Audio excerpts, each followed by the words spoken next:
नमस्कार, आप देख रहे हैं अपना पसंदीदा शो बनो अपना फाइनेंस मिनिस्टर और मैं हूं अनुराग शाह। तो आज के शो में हम बात करेंगे कि एक मुश्त निवेश के लिए कौन सा फंड बेहतर है, निवेश बढ़िया या फंड एक्सपर्ट से समझेंगे पूरी डिटेल कि किस तरह से आप अपना अगर म्यूचुअल फंड का पोर्टफोलियो बनाने की शुरुआत कर रहे हैं तो आपको किन बातों का ध्यान रखना चाहिए। इसके अलावा हम एक और मुद्दे पर बात करेंगे, पर्सनल एक्सीडेंट इंश्योरेंस कितना सही है, क्यों आपको पर्सनल एक्सीडेंट कवर जरूर लेना चाहिए और क्या क्या कवरेज जो होता है पर्सनल एक्सीडेंट इंश्योरेंस के अंदर होता है। इसके अलावा आखिर में हम आपको बताएंगे कि जो गिफ्ट कार्ड होता है उसके क्या क्या फायदे हैं, प्रीपेड कार्ड जो है वो क्रेडिट कार्ड से कितना अलग है, क्या उसमें फ्रॉड की चिंता है और किस तरह से आप जो प्रीपेड कार्ड का इस्तेमाल कर सकते हैं। तो इन तीन मुद्दों पर आज हमारा शो का फोकस होगा। इसके साथ साथ आप भी जो है हमारे शो में हिस्सा ले सकते हैं। आप भी चाहते हैं कि अपना बैलेंस पोर्टफोलियो बनाया जाए, आपको भी अगर निवेश से जुड़ी हुई कोई जानकारी चाहिए या लोन से जुड़े हुए कुछ सवाल है आपके, तो अपने सवाल को हमें भेजिए, हम आपके सवालों को हमारे शो में शामिल करेंगे। आप चाहते हैं तो वीडियो बनाकर भी हमें सवाल भेज सकते हैं। हमारा व्हाट्सएप नंबर आपकी स्क्रीन पर फ्लैश हो रहा है 9619873567। इस नंबर पर आप हमें सवाल भेज सकते हैं। हमारे यूट्यूब चैनल पर भी आप सवाल भेज सकते हैं। आपकी जो सवाल है हम हमारे शो में शामिल करेंगे। तो सिलसिला आगे बढ़ाते हैं और हमारे साथ मौजूद है देश के दो जाने माने म्यूचुअल फंड और पर्सनल फाइनेंस एक्सपर्ट।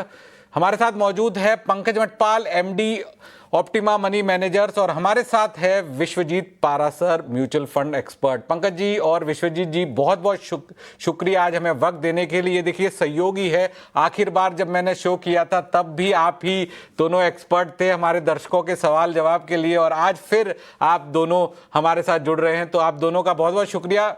शो की शुरुआत करते हैं और हमारे साथ मोहिनी जुड़ रही है। मोहिनी बताइए, कहाँ से आप बोल रहे हैं? पुणे से बोल रहे हैं, उनका मिस्टर बात कर रहा हूँ मैं। अच्छा, मोहिनी जी के हस्बैंड बात कर रहे हैं। क्या नाम है सर आपका? पोपट शिंदे। अच्छा पोपट जी। शिंदे साहब, आपसे यही समझना चाहेंगे कहाँ कहाँ आपने निवेश किया है और अब क्या राय चाहते हैं। पंकज जी आपके सवाल का जवाब देंगे। एक्चुअली डिटेल सर मैं भेजा था फंड के नाम। ओके, तो आपने जो एसआईपी है वो 24,000 रुपए की एसआईपी है। इसके अलावा 18 लाख का एकमुश्त निवेश भी है और आप अपने और सर 18 लाख है ना सर, करना है इन्वेस्ट एक साथ में। कितना? 15 लाख और? नहीं, ऑलरेडी 24 का ये चल रहा है, EMI ये SIP चल रहा है, ठीक है। ओके।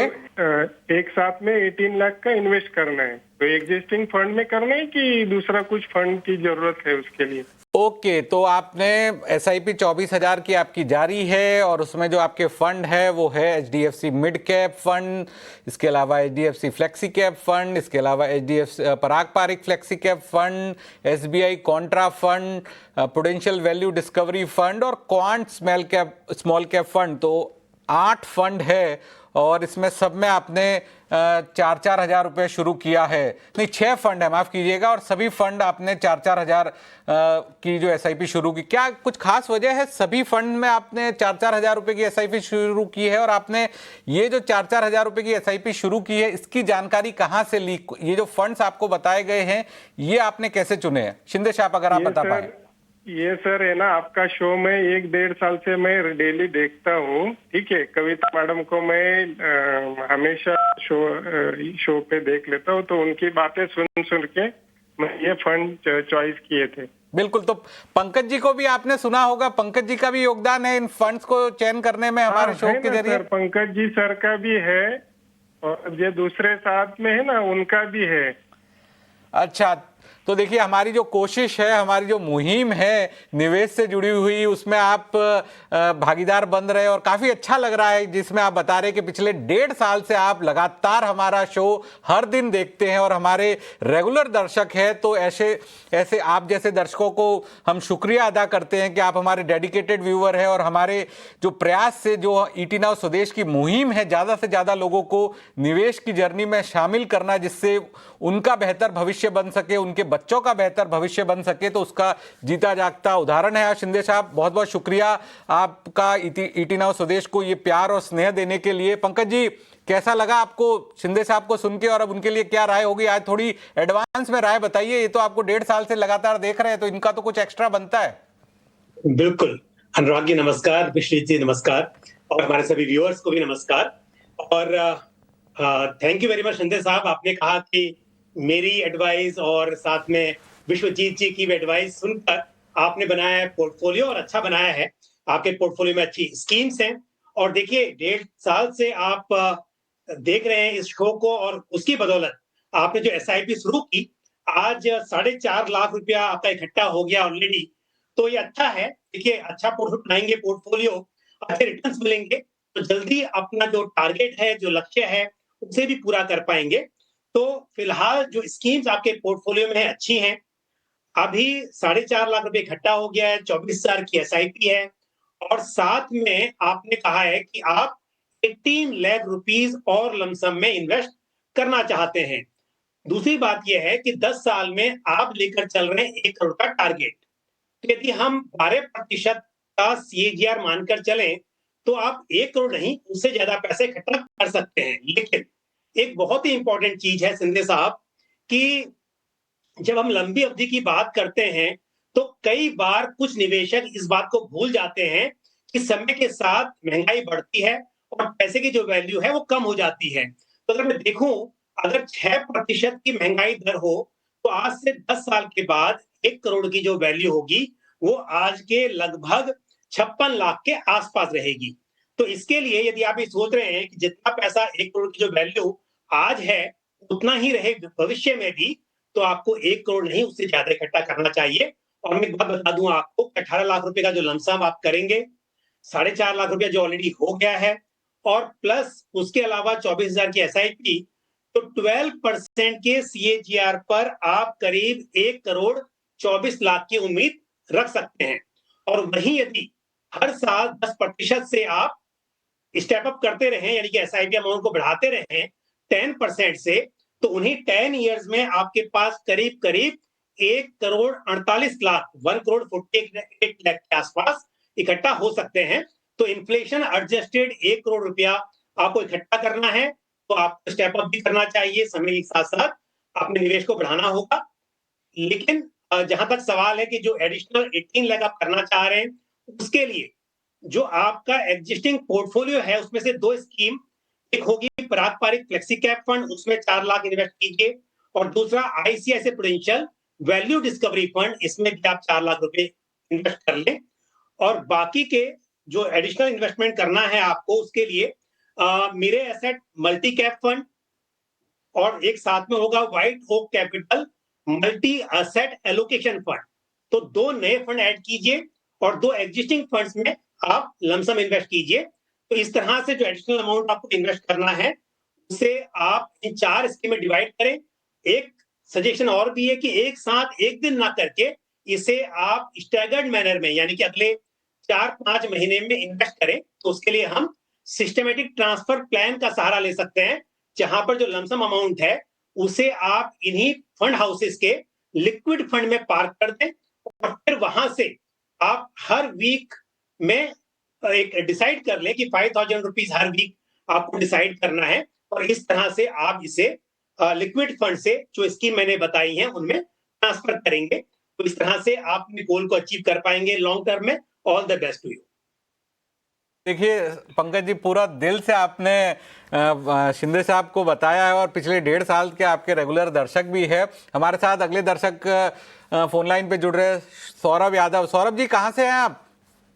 सर मैं जौनपुर से हूँ, जौनपुर यूपी से। अच्छा, तो आप भी लगातार ईटी नाउ स्वदेश देखते हैं?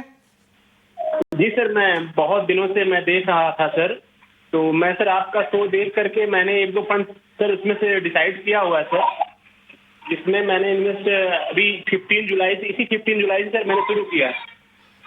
और बिल्कुल वो पारी फ्लैक्सी कैप है सर, और आईसीआईसीआई मल्टी एसेट फंड है। बिल्कुल, यानी आपने और अभी ही हाल के दिनों में ही अपनी निवेश की जो जर्नी है उसे शुरू किया है, और आप अब चाहते हैं विश्वजीत जी के जरिए कि किस तरह से अपना पोर्टफोलियो को और बेहतर बनाए। तो क्या आपका प्लान है, क्या गोल है, अगर आप बता पाए तो? सर मेरा जो गोल है सर वो 10 करोड़ का है सर, इकट्ठा करना है मुझे। अच्छा। और जी सर, तो मेरा क्या है कि अभी एनपीएस 15,000 कटता है सर। मैं गवर्नमेंट टीचर हूँ सर, सैलरी हमारी 1.5 लाख है, और 15,000 सर एनपीएस कटता है। 15,000 सर जी बिल्कुल। विश्वजीत जी, जिस तरह से इनका 15,000 रुपया एनपीएस भी डिडक्ट होता है, और एक तरह से एनपीएस को भी आप माने कि एक लॉन्ग टर्म का इन्वेस्टमेंट है, लॉक इन के साथ लगभग 60 साल तक पूरा उसका लॉक इन रहेगा, और लक्ष्य है 10 करोड़ का। तो इस सौरभ जी, ये 10 करोड़ का जो टारगेट है उसमें आपने एनपीएस को भी जोड़ रखा है या वो एक्सक्लूडेड है?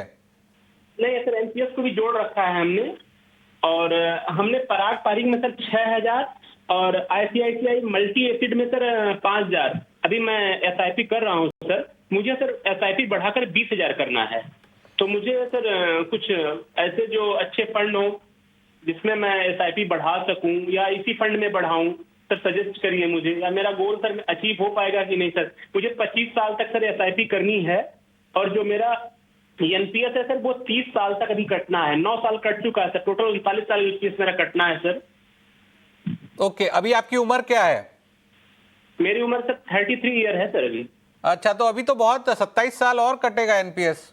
नहीं सर, एनपीएस अभी सर 30 साल मेरा कटेगा। हम लोग टीचर है सर, 62 पे रिटायर होते हैं सर। ओके, तो 30 साल और कटेगा आपका, सही बात है। बिल्कुल विश्वजीत जी, देखिए विस्तार से सौरभ यादव जी ने अपनी निवेश की जर्नी को बताया है, उनके टारगेट को भी बताया है, एनपीएस में क्या निवेश कर रहे हैं वो भी बताया। तो अब आप बताइए सौरभ जी को अपनी निवेश स्ट्रेटजी में और क्या बदलाव करना चाहिए? सौरभ जी, आपने बहुत सही समय पे निवेश करना शुरू कर दिया है, और एनपीएस में आपने करीब 35 लाख का कॉर्पस भी बना लिया है। तो जो आपने दो तीन गोल्स और भी बताए थे बच्चों की पढ़ाई के और बच्चे की शादी के लिए, तो मैंने उसको भी कंसिडर किया है। और आपने जो बोला है कि 9,000 की एसआईपी आप और बढ़ाना चाहते हैं, तो उसमें दो ऑल्टरनेटिव हैं। जो दो फंड आपने लिए हैं वो बहुत ही बेहतरीन फंड है, आईसीआईसीआई प्रूडेंशियल का मल्टी एसेट और पराग पारी का फ्लेक्सी कैप, उसको भी तो बिल्कुल निवेशित रहें, उसमें तो कोई बदलाव की आवश्यकता नहीं है। हालांकि मल्टी एसेट फंड हम लॉन्ग टर्म के लिए सजेस्ट नहीं करते, बट एक कंजर्वेटिव स्ट्रैटेजी देखें और मार्केट में उतार चढ़ाव देखें तो ये multi asset fund asset allocation point of view से बहुत अच्छा है, क्योंकि यहाँ पे आपको गोल्ड का भी निवेश मिलता है, डेट का भी मिलता है, और इक्विटी का भी मिल जाता है, और रिस्क जो है ओवरऑल काफी कम रहता है बाकी प्योर इक्विटी फंड से। तो मेरे हिसाब से आप इन दोनों फंड्स में निवेशित रहें, लेकिन क्योंकि अभी लंबा समय है, लंबी अवधि है, तो आप अच्छा कॉर्पस जनरेट कर सकते हैं। तो 9,000 रुपए जो निवेश करने हैं उसके लिए आप एक मिड कैप और एक स्मॉल कैप फंड का चुनाव कर सकते हैं। मिड कैप में मैं आपको सजेस्ट करूंगा इन्वेस्को का मिड कैप, या फिर मोतीलाल ओसवाल का मिड कैप, इसमें से आप चुनाव कर सकते हैं। और वहीं स्मॉल कैप में बंधन का स्मॉल कैप या फिर निपॉन इंडिया का स्मॉल कैप, तो इनमें से आप चुनाव कर सकते हैं। तो ये मिड कैप और स्मॉल कैप की यात्रा भी अगर आप शुरू करेंगे, लॉन्ग टर्म में आपको अच्छे कॉर्पस देखने को मिलेगा, अच्छे रिटर्न देखने को मिल सकते हैं। अब आप गणित की बात करें, क्योंकि आप बहुत अच्छा पोर्शन आप एनपीएस में ऑलरेडी जोड़ रहे हैं, मैं ये नहीं कहूंगा कट रहा है, जोड़ रहे हैं, और वहां पे करीब 10% का अगर हम रिटर्न लेके भी चले, तो आपने जो 35 लाख जोड़ा है सौरभ जी, यही अपने आप में 10% का सीएजीआर लेके चले तो 30 वर्ष में 6 करोड़ रुपया बन जाता है, जो आपने अपना रिटायरमेंट गोल रखा है। बाकी जो 4 करोड़ है जो आपने बच्चों की पढ़ाई के लिए और शादी के लिए रखा है, वहां पे अगर मैं देखता हूं तो थोड़ी एसआईपी कम नजर आती है। तो करीब करीब 31,000 की एसआईपी चाहिए 15 वर्ष में। अगर 12% का सीएजीआर लेके चले तब जाके आपके 2 करोड़ का लक्ष्य पूरा होता है बच्चे की पढ़ाई के लिए। और वहीं शादी के लिए अलग से 15,000 की एसआईपी चाहिए। तो आपको 12% का सीएजीआर लेके चले तो 2 करोड़ का लक्ष्य यहाँ अचीव होता है जो आपने शादी के लिए रखा है। तो मैं अगर ओवरऑल देखूं तो एनपीएस में आप कुछ ज्यादा डिडक्ट कर रहे हैं, और वहां पे भी मुझे नहीं मालूम कि आप न्यू टैक्स रिजीम में है या ओल्ड टैक्स रिजीम में है।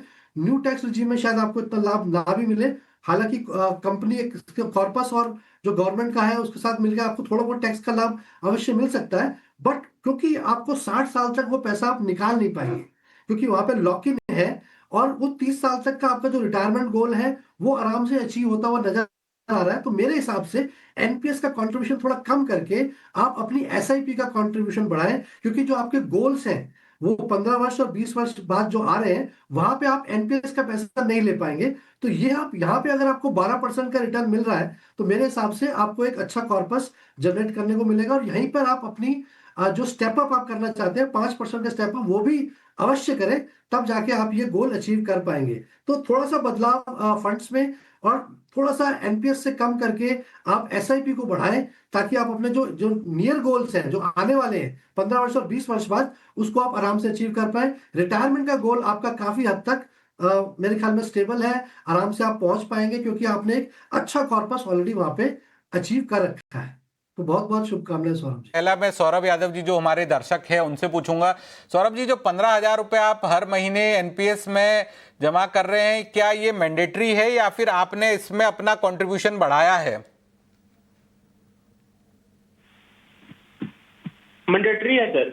अच्छा, देखिए विश्वजीत जी, अब ये तो मैंडेटरी है तो इसमें तो कुछ कर नहीं सकते, ये तो डिडक्ट होना ही है सरकार की तरफ से पेंशन के लिए। हाँ बोलिए सौरभ जी। सर मैं 10 लाख का लमसम भी करना चाहता हूँ। अच्छा, 10 लाख का लमसम जी। विश्वजीत जी, अब देखिए ये तो मैंडेटरी है, एनपीएस में अपना कंट्रीब्यूशन वो कम तो कर नहीं सकते, अब 10 लाख का लमसम भी निवेश करना चाहते हैं तो उसके लिए क्या स्ट्रेटजी होनी चाहिए? बिल्कुल, मेरे ख्याल में सौरभ जी, आप जो फंड्स मैंने आपको सजेस्ट किए हैं उसमें आप एसटी सिस्टमैटिक ट्रांसफर प्लान की मदद लेके इसमें निवेश करें। इकट्ठा लमसम निवेश ना करें, क्योंकि मार्केट में काफी उतार चढ़ाव है। तो 6 महीने में करीब करीब आप ना लिक्विड फंड में, जो फंड्स मैंने बताए हैं उनके लिक्विड फंड में आप निवेश करें, और 6 महीने में वीकली एसटीपी करके आप इसको इन फंड्स में निवेश करें। तो मेरे ख्याल में ये 10 लाख का कंट्रीब्यूशन काफी मदद करेगा आपके जो गोल्स हैं 15 वर्ष बाद और 20 वर्ष के बाद, क्योंकि एक अच्छा खासा अमाउंट यहाँ से बनता हुआ नजर आ रहा है। सौरभ जी, एक ये भी सवाल, आपने जितना बैलेंस पोर्टफोलियो बनाया तो इसकी जानकारी कहाँ से जुटाई आपने?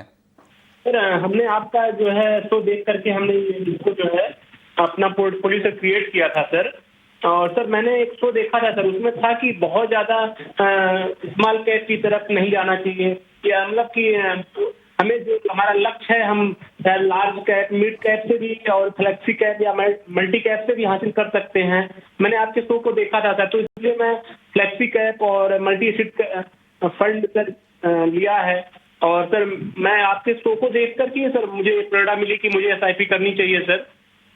बिल्कुल, शो को देख के आपको प्रेरणा मिली। देखिए विश्वजीत जी, आपके जो दर्शकों में लगातार बढ़ोतरी हो रही है और आपकी राय सुनकर जो दूर दराज के निवेशक है वो अपना पोर्टफोलियो बना रहे हैं। बहुत बहुत शुक्रिया सौरभ जी हमारे से जुड़ने के लिए। अगला सवाल हमें सुधीर ने भेजा है। सुधीर ने यूट्यूब के जरिए सवाल भेजा है और सुधीर का सवाल है कि निवेश पर रिटर्न जो उन्हें चाहिए, एसआईपी कर रहे हैं 60,000 रुपए की, 5 फंड में है, मिड कैप फंड में 10 अतिरिक्त निवेश का प्लान है, पोर्टफोलियो को रिव्यू करने की सलाह मांग रहे हैं सुधीर का पोर्टफोलियो है Motilal Oswal large and mid cap में 12,000 रुपये, एचडीएफसी मल्टी कैप के अंदर एसआईपी है 1,200 रुपये की। इसके अलावा मोतीलाल ओसवाल स्मॉल कैप के अंदर 10,000 रुपये की एसआईपी है। इन्वेस्को इंडिया कॉन्ट्रा फंड के अंदर 12,000 रुपये की एसआईपी है। परापारिक फ्लेक्सी कैप के अंदर 14,000 रुपये की एसआईपी है। तो सुधीर का जो पोर्टफोलियो है करीब 60,000 रुपये की एसआईपी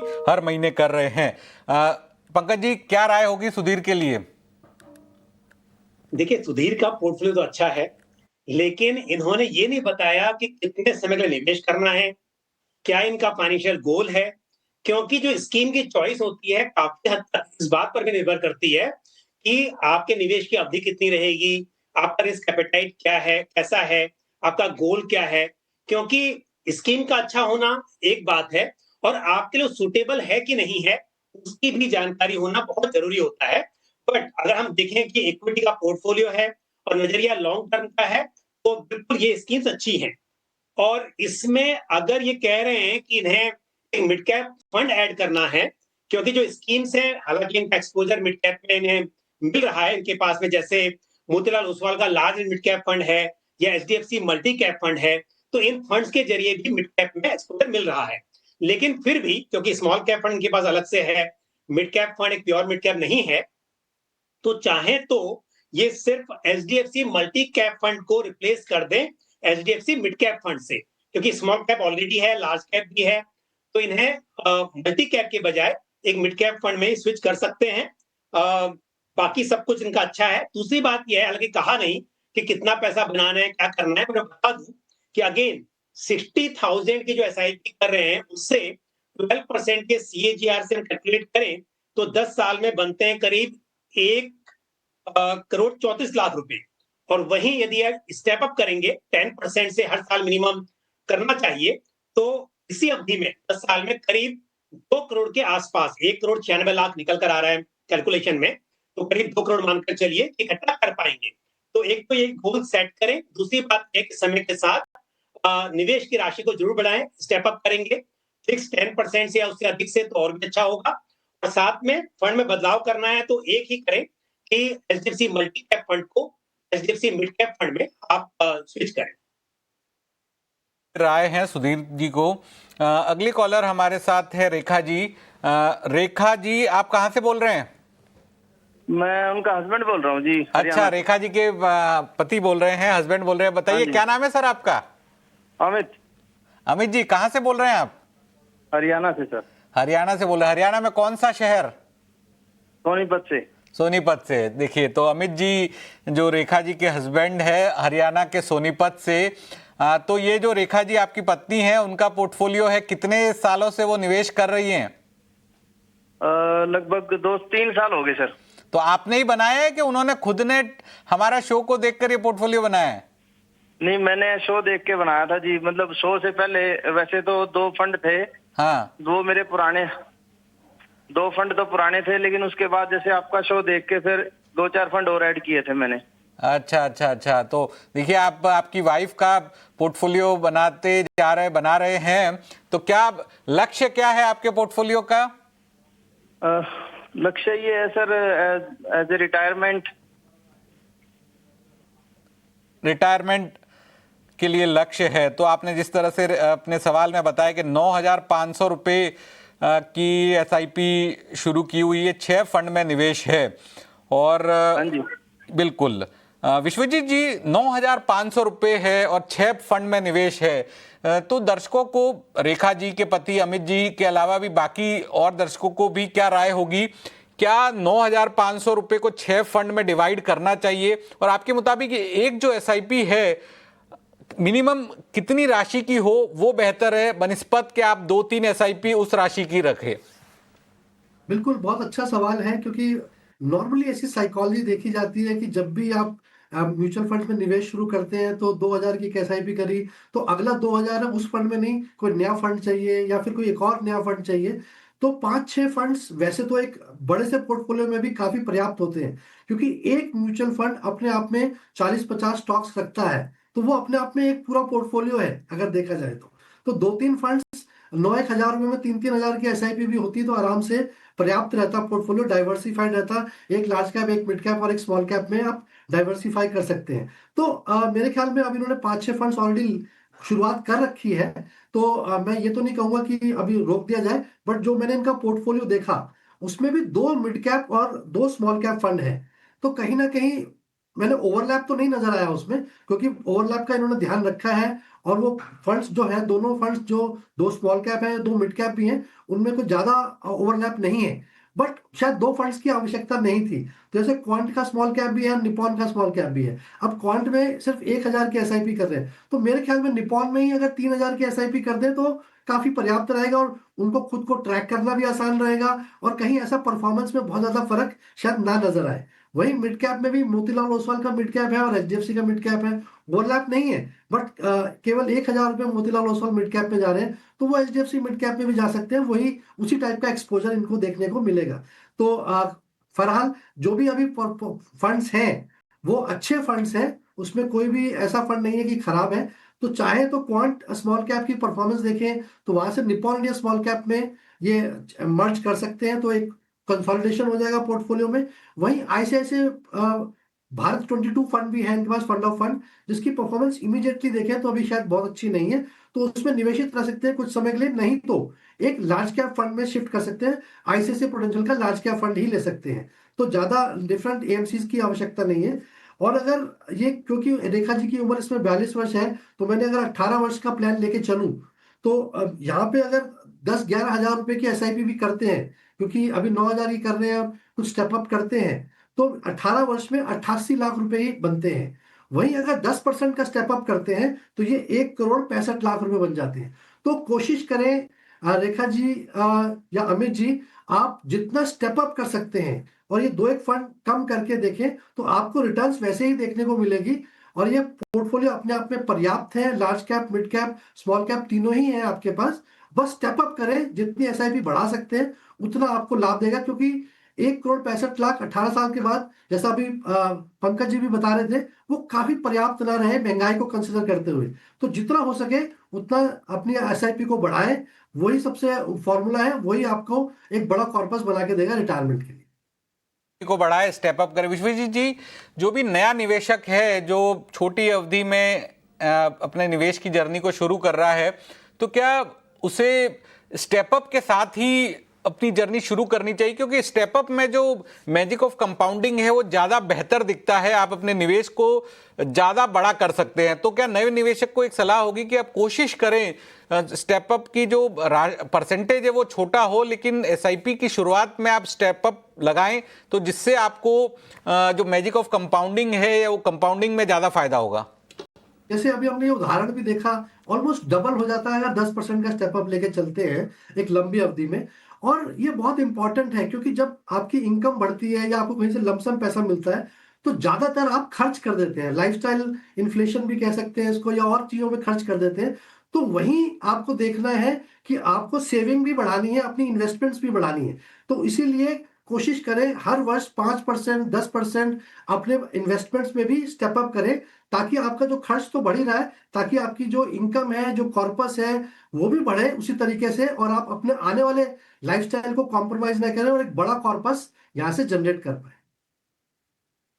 जनरेट कर सके। ये राय हैं विश्वजीत जी की। अगला सवाल हमें यूट्यूब से भेजा है, अहमद ने भेजा है। अहमद का लक्ष्य है 1.5 करोड़ का एसआईपी कर रहे, 5,000 रुपये की। इसके अलावा अवधि है 5 से 10 साल की अवधि है, और इसमें निवेश के लिए बेहतर फंड बताइए। मैं हर महीने 5,000 रुपये का निवेश करना चाहता हूं और 10 साल तक बाजार में रहना चाहता हूं, क्या ये संभव है? पंकज जी, अवधि छोटी है और लक्ष्य बड़ा है, एसआईपी की अमाउंट कम है, क्या यह संभव है?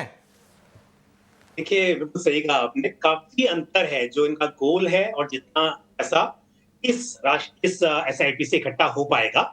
लेकिन कोई बात नहीं, शुरुआत कीजिए और फिर बढ़ाइए, तो जो भी लक्ष्य होगा वो बिल्कुल पॉसिबल हो पाएगा। लेकिन हाँ, एक बात ये है कि निवेशकों को अपना जो लक्ष्य है वो रियलिस्टिक रखना चाहिए। कई बार ये सोचकर कि पिछले कुछ समय में रिटर्न्स बहुत अच्छे मिले हैं, उस हिसाब से आप कैलकुलेट करना स्टार्ट कर देते हैं, तो वो सही नहीं होगा। आपको जो कैलकुलेशन करनी है, भले ही रिटर्न थोड़ा ज्यादा भी मिल जाए, पर अगर 12% के आसपास का सीएजीआर मानकर कैलकुलेट करें तो ये सही होगा।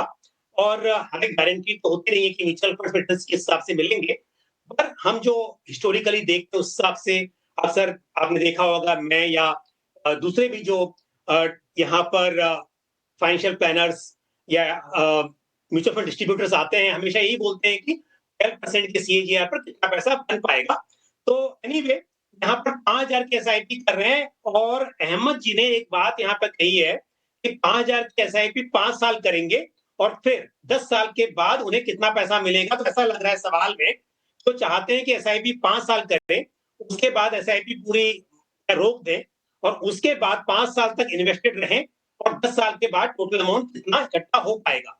तो जो मुझे समझ में आएगा सवाल से, उस हिसाब से बता रहा हूँ। पहली बात, अगर सिर्फ 5 साल ही निवेश करते हैं तो 5 साल में बन पाएगा करीब 4 लाख रुपए, और फिर आप इन्वेस्टेड रहेंगे, अगले 5 साल एसआईपी रोक देंगे, तो आज से 10 साल के बाद करीब 7 लाख रुपए की उम्मीद आप रख सकते हैं। लेकिन यदि आप 5,000 रुपया कंटिन्यू करते हैं, पूरे 10 साल तक एसआईपी करते रहते हैं, तो 10 साल के बाद करीब 11 लाख रुपए की उम्मीद आप रखेंगे। और साथ में जो भी विश्वजीत जी ने भी कहा कि स्टेप अप तो करना ही है, क्योंकि समय के साथ इनकम बढ़ती है, ये उम्मीद तो रहती ही है, तो आप निवेश को भी बढ़ाएं। और यदि आप वही 5,000 की एसआईपी करेंगे हर महीना और 10 साल तक कंटिन्यू करेंगे और साथ में 10% से स्टेप अप भी करेंगे, तो देखिए आप फिर उस केस में आपका जो अमाउंट है वो और भी ज्यादा हो जाएगा। पर फिर भी अगर आप कह रहे हैं 1.5 करोड़ रुपए, वो बहुत दूर है। उसके लिए अगर मैं कहूं आपको तो करीब 46,000 रुपीज पर मंथ की एसआईपी करनी चाहिए और 10% से स्टेप अप करना चाहिए। तो 5,000 और 46,000 में है बहुत बड़ा अंतर। तो आप 5,000 से कितना बढ़ा सकते हैं वो सोचिए, और फिर समय के साथ जैसे इनकम बढ़े उस हिसाब से आप उसे बढ़ाते रहिए, तब ये शायद मुमकिन हो पाएगा। All the best to you. Scheme के नाम बता देता हूं यहाँ पे फटाफट मैं आपको। ICICI prudential multi cap fund और दूसरा फंड होगा HDFC large and mid cap fund. तो एक लार्ज एंड मिड कैप और एक मल्टी कैप फंड 2,500 की 2 एसआईपी कर लीजिए, और यदि अमाउंट बढ़ा रहे हैं तो फिर उसी अनुपात में आप उसे बढ़ा सकते हैं। All the best to you. अंतर काफी ज्यादा है। 5,000 से अभी निवेश कर रहे हैं, लेकिन लक्ष्य को हासिल करने के लिए 45-46 हजार का निवेश होना चाहिए। पंकज जी, आप तो इतना बारीक से चीजों को समझते हैं, तो मिनिमम स्टेप अप का कितनी राशि हो सकती है, कितना परसेंटेज हो सकता है, अगर आप वो दर्शकों को बता पाएं? क्योंकि कई बार दर्शक ये भी सोचते हैं निवेश करते समय कि चलिए 5% का मैंने स्टेप अप लगा दिया हर 6 महीने में, 1 साल में, लेकिन वो 5% हर साल बढ़ता जाएगा और शायद इनकम इतनी नहीं बढ़े। तो 2% का भी क्या स्टेप अप लगाया जा सकता है? क्या 1% का भी स्टेप अप लगाया जा सकता है? तो स्टेप अप में राशि या परसेंटेज का मिनिमम क्या क्राइटेरिया है जो अलाउ किया जाता है? जी, स्टेप अप तो कितना भी लगा सकते हैं, ऐसा कुछ मिनिमम नहीं है। बट अनुराग जी, देखिए पहली बात तो ये कि हर 6 महीने में तो ये प्रैक्टिकल नहीं होगा, क्योंकि अगर आप सैलरी की बात करें तो सैलरी जनरली साल में एक बार ही बढ़ती है। अनटिल अनलेस की भी आपका प्रमोशन हो रहा है या फिर किसी ने अपना एम्प्लॉयमेंट चेंज किया, तो उस केस में हो सकता है। अदरवाइज नॉर्मली साल में एक बार आपकी सैलरी बढ़ेगी। इनकम के हिसाब से अगर आपकी बिजनेस भी है तो आप मानकर चलिए कि साल में एक बार ही आप स्टेप अप बढ़ाएं। परसेंटेज कितना भी रख सकते हैं, लेकिन फिर भी हम उम्मीद करते हैं कि जो सैलरी होती है जनरली 7 से 10% बढ़ने की उम्मीद रहती है। तो आप 5%, 7% का भी लगाएंगे तो भी ठीक है। लेकिन जब जब आपका प्रमोशन होता है तब आपकी सैलरी बहुत ज्यादा बढ़ती है। उसके अलावा देखिए, अगर आप बात करें 20-25 साल की, तो 4-5 प्रमोशन तो आप उम्मीद रख सकते हैं, तो तब आपकी इनकम ज्यादा बढ़ेगी। अगर आप प्राइवेट जॉब में हैं और कभी आप स्विच करते हैं, जो प्रैक्टिकल चीज होती है अक्सर देखा जाता है, तो उस वक्त भी आप थोड़ा हाइक के साथ ही स्विच करते हैं। तो जितना आपका हाइक हो रहा है, जितना सैलरी राइज हो रही है, उस हिसाब से बढ़ा दीजिए। तो ऐसा नहीं कि स्टेप अप शुरुआत में आपने कहा कि 5% रखेंगे तो उसे चेंज नहीं कर सकते। शुरुआत में एसआईपी एनरोलमेंट के टाइम पर हो सकता है कि आप 5% का फिक्स कर दीजिए, 10 नहीं करना है तो। लेकिन फिर जब जब आपकी इनकम बढ़ती है, उसी हिसाब से मान लीजिए आपने पहले 5 साल रखा 5%, आपका प्रमोशन हुआ और उसके बाद आपने कर दिया सीधा उस टाइम पर अपना जो इंक्रीमेंट था वो 20% ज्यादा बढ़ा दिया और फिर 5% चलता रहा। तो इस तरह आप दिखेंगे तो बहुत बड़ी राशि इकट्ठा कर पाएंगे, जो आपके भविष्य के जो भी गोल्स हैं उसके लिए शायद पर्याप्त हो पाएगा। बहुत बहुत शुक्रिया पंकज जी और विश्वजीत जी आज हमारे साथ जुड़ने के लिए, और आपने जिस बारीकी से हमारे दर्शकों के सवालों के जवाब दिए, और हमारे दर्शकों ने भी बताया कि पिछले 1.5-2 साल से वो लगातार आपको देख रहे हैं, सुन रहे हैं और अपना पोर्टफोलियो आपकी राय के आधार पर बना रहे हैं। तो बहुत बहुत शुक्रिया आप दोनों मेहमानों का आज हमारे को वक्त देने के लिए। वक्त हो चला एक ब्रेक का। ब्रेक के बाद हम बात करेंगे कि मोटर इंश्योरेंस की पॉलिसी, पर्सनल एक्सीडेंट कवर कितना जरूरी है, उसके अंदर क्या क्या कवर होता है। तो जल्द हाजिर होते हैं छोटे से ब्रेक के बाद।